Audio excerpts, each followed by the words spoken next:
بسم الله الرحمن الرحيم. عن ابي هريره رضي الله تعالى عنه قال قال رسول الله صلى الله تعالى عليه وسلم في الحديث: ثلاثه لا ترد دعوتهم الامام العادل والصائم حين يفطر ودعوه المظلوم. رواه الترمذی. نبی کریم صلی اللہ علیہ وسلم نے ارشاد فرمایا، تین قسم کے لوگ وہ ہیں جن کی دعا رد نہیں ہوتی. ایک عادل بادشاہ، دوسرا روزہ دار جب وہ افطار کر رہا ہو، اور تیسرا مظلوم کی دعا.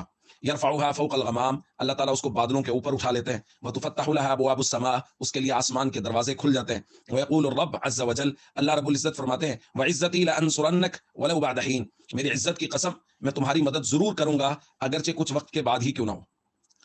دوستو، یہاں تین قسم کے لوگوں کا ذکر کیا گیا. مختلف جگہوں پہ نبی پاک صلی اللہ علیہ وسلم نے مختلف لوگوں کی دعاؤں کی قبولیت کا ذکر کیا ہے. یہاں تین لوگوں کا ذکر ہے، اور ان میں خاص طور پہ الصائم حین یفطر، افطار کے وقت روزہ دار کی دعا. ہمارے یہاں چھوٹے چھوٹے عذر کی وجہ سے دعا افطار کے وقت چھوڑ دی جاتی ہے. اس بات کا بہت خیال کرنا چاہیے کہ افطار کا وقت وہ دعاؤں کی قبولیت کا وقت ہے، اس لیے اس وقت اللہ رب العزت سے ضرور دعائیں مانگنی چاہیے، اور کسی بھی سستی اور کاہلی کی وجہ سے دعا ترک نہیں کرنی چاہیے. چھوٹے موٹے عذر کی وجہ سے دعا چھوڑنی نہیں چاہیے.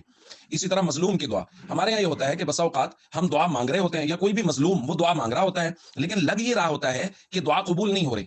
یاد رکھیے، اللہ رب العزت نے ہمیں پیدا کیا ہے، اللہ ہمارے حال کو ہم سے زیادہ بہتر جانتا ہے. اس لیے وہ جانتے ہیں کہ کس وقت کس چیز کا دینا میرے بندے کے لائق ہے، کس وقت اس کو یہ چیز دینی ہے اور کس وقت نہیں دینی. اس لیے جو ہم یہ سمجھ رہے ہیں کہ یہ دعا قبول نہیں ہو رہی، اللہ رب العزت کے ہاں اس کا صحیح اور مناسب وقت ہوتا ہے جب وہ اللہ رب العزت ہمیں دینا چاہتے ہیں. اس لیے آخر میں حضور نے فرمایا، وعزتی لانصرنک ولو بعد حین، میری عزت کی قسم میں تمہاری مدد ضرور کروں گا چاہے مصلحت کی وجہ سے کچھ تاخیر ہو جائے. اس لیے دعائیں ہمیشہ مانگتے رہیں اللہ رب العزت سے، اس یقین کے ساتھ کہ اللہ رب العزت اگر کچھ تاخیر فرما رہے ہیں تو کسی مصلحت کی وجہ سے، فی الحال وہ شاید میرے حال کے لائق نہیں ہے جو مانگ رہا ہوں، اس لیے اللہ رب العزت اس کو تاخیر کر رہے ہیں. اور اللہ رب العزت اپنی عزت کی قسم اٹھا کے فرما رہے ہیں کہ میں تمہیں ضرور بھی ضرور عطا کروں گا اور تمہاری ضرور بھی ضرور مدد کروں گا.